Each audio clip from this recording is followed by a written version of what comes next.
On the 18th of February, the President said, "My position has not changed. I have stated it often, even before I took office as President, that there are many questions about ICC's jurisdiction and that we here in the Philippines regard as an intrusion into our internal matters and a threat to our sovereignty."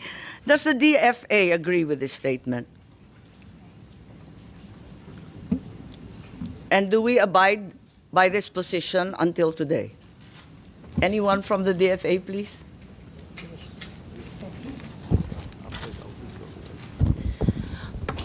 Madam Chair, good morning. Yes, you recognize USEC. Yes, thank you.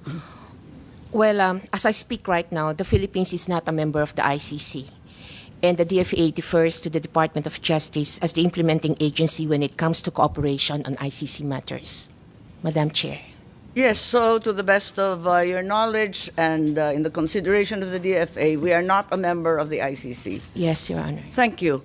And the DOJ, having been referred to, may I call on Secretary Remulla, please, to clarify this issue. We are not members of the ICC, ma'am. So whatever relationship we have with the ICC is on an arm's length basis if we have to talk to them. But we have never spoken to them. I'm we sorry, have never spoken to Secretary, them. I didn't hear you. Whatever relationship we have It's on an arm's length basis, meaning very transparent if ever. But we have never spoken to them. arm's length. Yes, ma'am. So you have had contact even at No, ma'am. arm's length? We do not have any contact. What we're saying is we are very transparent about what we do, and we have never had any contact with the ICC. So you uphold the statement of the President saying that the ICC has no jurisdiction here in the Philippines. Is that correct? Ma'am, jurisdiction of the ICC is throughout the world. We belong to a community of nations Regardless that of is those tied who are together by a legal system called international humanitarian law. It is something adopted by more than 150 countries in the world. International humanitarian law, which became a law in 2009 or 2010. And that law, that domestic law, is what we adhere to in this case. Are you referring to RA 9851? Yes, ma'am. Because you indicated the date of 2009. Is that correct? Yes, ma'am. Thank you. So therefore, we are not members of the ICC. We are not members of the ICC since President Duterte withdrew our membership in 2018, effective 2019. Okay. That being the position of the DILG, I assume that Secretary Remulla in the DILG also maintains the same. Yes, ma'am. I defer to the wisdom of the Department of Justice. And the PNP, General Marbil, please. Yes, Madam Chair. Thank you. If that is therefore an unqualified yes, and you are in agreement with the President that the ICC has no jurisdiction whatsoever, what was the DOJ referring to as the ICC's jurisdiction in the Philippines being different from us being a member? What is the distinction, please? Ma'am, the ICC tries people for individual crimes, not states. So the Philippines, as a state, cannot be called upon by the ICC to do something for them. But when the ICC is running after individuals who are Filipino citizens, then that obligation becomes another kind of obligation. So that therefore the Senate ratification of the ICC at the time that it was ratified is of no weight. Regardless, you will fall under the jurisdiction of the ICC. Under Well, for the so-called individuals- international. Yes, madam. humanitarian- that is your belief, DOJ. Yes, madam. When there are Regardless of individuals being a party or being not when being a there are party? individuals being asked by the ICC to explain, it is another matter. As a state is different from an individual. We all know that we have to. I think that is the not the individuals question. being charged by the ICC will have to face the ICC. I'm perplexed. The DFA made it very clear that as we withdrew, we are no longer a state party to the treaty, and now you're saying that we can nevertheless fall under the ICC, under the generic rubric of international humanitarian law. So it doesn't matter whether you sign or do not sign, whether Yes, you ma'am. ratify It or doesn't do not matter, ma'am. ratify. It doesn't makes no matter. difference. No, it doesn't make any difference anymore. Are you certain? I'm certain. Okay, Attorney Saret, please, from DFA. Is that the position of the DFA? Madam Chair, I concur with my USEC, the current acting SFA, that as far as we are concerned, we're no longer members of the ICC, ma'am. And as non-members, can we possibly fall under the jurisdiction of the ICC under the rubric of international humanitarian law? Is that correct? Yes, ma'am, I think, because we, under the, What's the use of signing or ratifying a treaty if it bears no weight? yes, ma'am, I defer, ma'am, to Secretary Remulla. May on I? this one, ma'am. I think it's your purview, your DFA. Yes, ma'am. But yes, ma'am, technically we are no longer a member of the ICC, but we might be obligated under residual jurisdiction as what the Supreme Court in one case already mentioned, that we still have residual jurisdiction. Thank you, Madam Chair. Yes, Madam Chair, if I may. I'm a little bit perplexed given that you are part of the executive. The president has said, as he said for the 100th time, that we are not under the ICC. Why is the SOJ now saying that we are nevertheless, somehow, in some miraculous way, under the rubric of the international humanitarian law, still under its jurisdiction? Your Honor, it is not the Philippines that is under the jurisdiction. It is the individuals who are charged by the ICC, which is under the jurisdiction. There is a distinction, ma'am. Please explain. As non-members of the ICC, and as a state, the ICC has no jurisdiction over us as a country. But over the individuals who may have committed crimes that violate international humanitarian law, that is a universal value being held by the whole world today, that people cannot cross borders and hide behind boundaries so that they can run away from the law. International humanitarian law is something adopted. The principles are adopted by more than 150 countries throughout the world, Your Honor. Are you of the position, therefore, that international humanitarian law, as you said, is customary law? Is that the consideration? It is already customary law now. As we speak, it has become customary law throughout the world. Are you aware that procedural and admin matters do not form part of customary law? Surely the Secretary is well aware that procedural and administrative matters will still have to comply with the laws of the land. Of course, Madam, this goes without saying. Okay, thank you. Senator Jinggoy, I think you wanted to interject at this juncture. We recognize the Senator.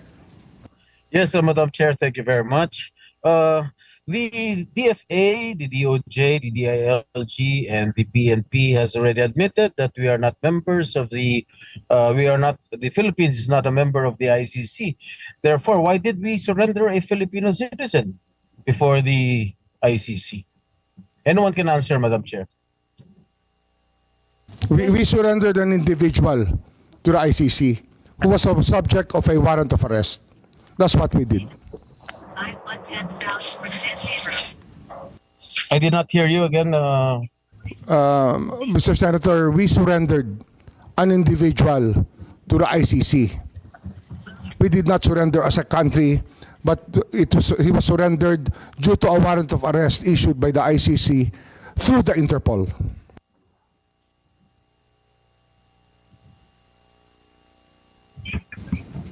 Senator Jinggoy, any follow-up questions, please? Thank you. If that's the case, while we've attempted to retrieve Senator Jinggoy, let me just pursue the question of the international humanitarian law being customary law. Since procedural and administrative matters do not fall under customary law, ICC processes, therefore, are not part and parcel. Madam Chair, the distinction of the ICC process of issuing a warrant of arrest is something accepted through a treaty, the International Police Organization.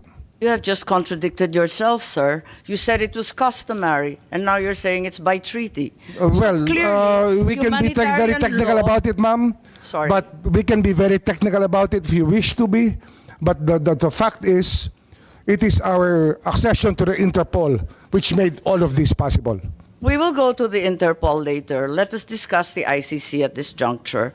So, while I will go with you for the sake of argument that the IHL, or International Humanitarian Law, has now become accepted as part of international customary law, I am unable to accept that ICC processes and administrative procedures as well are now part of customary law. I don't think so. The processes are not part of customary law. We have our own administrative processes. If you ask me about this, Madam, we can say that the IHL is the domestic law that we followed in recognizing the warrant of arrest issued against Rodrigo Duterte. Which domestic law and process did Republic Act 9851, Your Honor. as mentioned previously? Yes, as mentioned previously, and within the provisions allows us two options, either extradition or surrender. We chose the executive mode, which is surrender. We will go to that later, but at this juncture, therefore, I get an acceptance from the Secretary that, in fact, the processes that should have prevailed should have been those stipulated under RA 9851 or our own local law. We follow the process, ma'am. Thank you. So that's correct. On the same day, if I may proceed, the President also said, I do not see what its jurisdiction is, referring once again to the ICC. Can we bring back the video? I think there is a statement there. I feel that we have in our police and judiciary a good system. We do not need assistance from any outside entity. Again, as part of the executive department, you have subscribed to this view, I assume. Yes, madam. So to clarify, the statement means that the President was not recognizing the jurisdiction of the ICC over the crimes allegedly committed by the former President. Is that correct? We do not recognize the jurisdiction of the ICC over our country. What we recognize is the jurisdiction of the ICC over individuals who may have violated international humanitarian law by committing murder and other heinous crimes. If I may, I think the President was referring to the jurisdiction of the ICC over crimes, specifically crimes committed by PRRD. Isn't that so? Can you rephrase your question, ma'am? Well, you said that while the ICC has no jurisdiction over the Philippines as a state, it maintains jurisdiction over individuals and crimes under Yes, the ma'am. international humanitarian order. Yes, ma'am. Right. What the President said is that there is no jurisdiction over the crimes committed by the former President Well, because we have a functioning police and judiciary system. Unless you submit that we don't. submit that we don't what, ma'am? That we don't have a functioning police force. We have a functioning or police a force. judiciary. We have a judiciary. But what we are dealing with here You're is crimes contradicting your committed President, 14 years Secretary. ago to 2019. We're talking about a timeline, Your Honor, that we were not even here yet, and that it was very hard. Ma'am, may I continue? Yes, carry on. Well, yes. it was very difficult for us. We made our No, the commitments. President made it very clear. We have made our functioning- commitments to the United Nations that we would investigate all of these crimes committed during the drug war. And it was not a very easy task, ma'am, because the people that we expect to be cooperating with us were not. So, although we're still doing our investigations on the AJ case, on the extrajudicial killings committed during that time.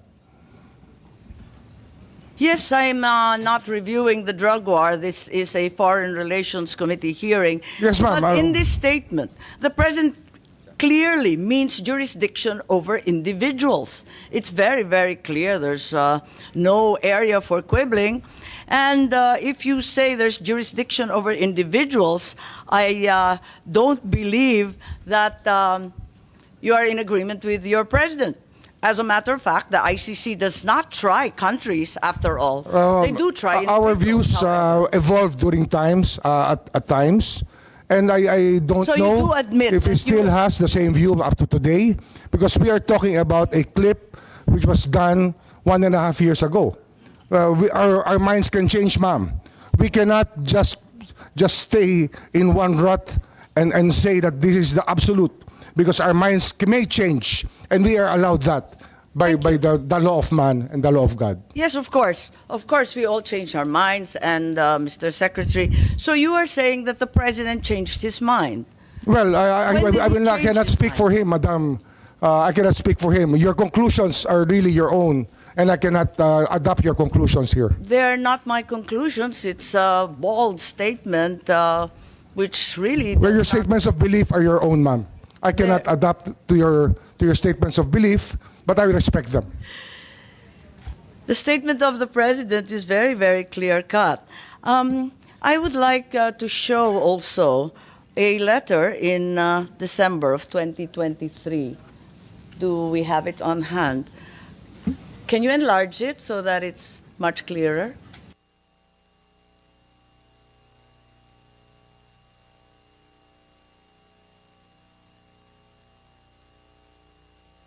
Okay. On screen is a letter dated 15 December 2023 addressed to Vice President Sara Duterte, where the President says that the jurisdiction of the ICC over the Republic after the effectivity of its withdrawal is very much in question, and I'm certain that all the members will echo my views on the matter. Would you like to comment? Anyone would like to comment on the said letter?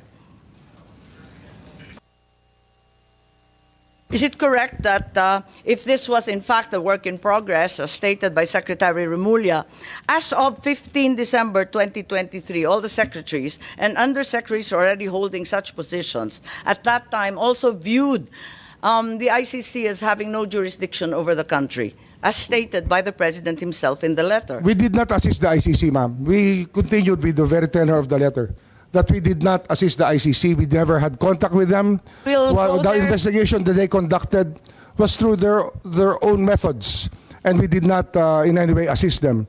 As said in your letter, we cannot. It's we not did my not. letter, sir, it's the President's. It's a president's letter. We did not assist them. I think that's not the question. My question is simply to say that as of that date, all those in the cabinet were in agreement with the President's statement. Is that correct, Secretary Teodoro? As of 15 December. Ma'am, the President's statement is binding, and I defer to Secretary Remulla that we did not, that no government agency, the DND, never cooperated with the ICC as in accordance with the statement. Okay, and are there any other secretaries who'd like to verify that? We have Director Anyo, Director General Anyo. I believe you are cabinet rank as well, and the NSC sits with the President. Is it correct to say that everyone maintained the same position? Yes, ma'am, that's correct. But we did not assist the ICC in their investigation. I don't think at this juncture we're asking about assisting the ICC. All we're asking is whether, in fact, you all agree that the ICC had no jurisdiction. I think, ma'am, what we're talking about here is if it's in the case of the former president, the case was committed while the Philippines is still a member of the ICC. Okay. I don't know, is there anyone of cabinet rank as well? I'm certain that the DFA will probably hold the same position, that you are all in agreement with effectively your boss as his alter ego, that the ICC had no jurisdiction, as stated in the letter quite clearly. Yes, Your Honor. Thank you very much, Yusek.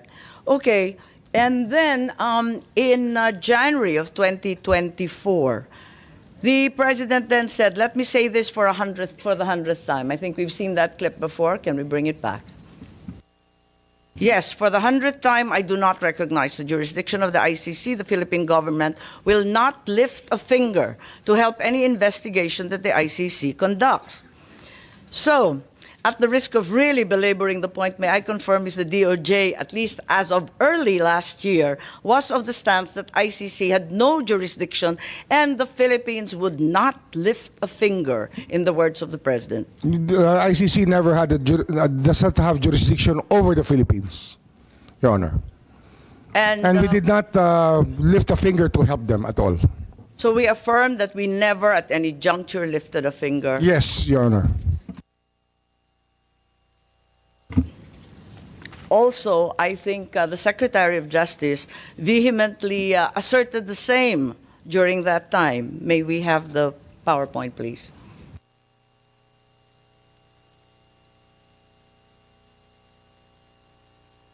Are these your words, Secretary?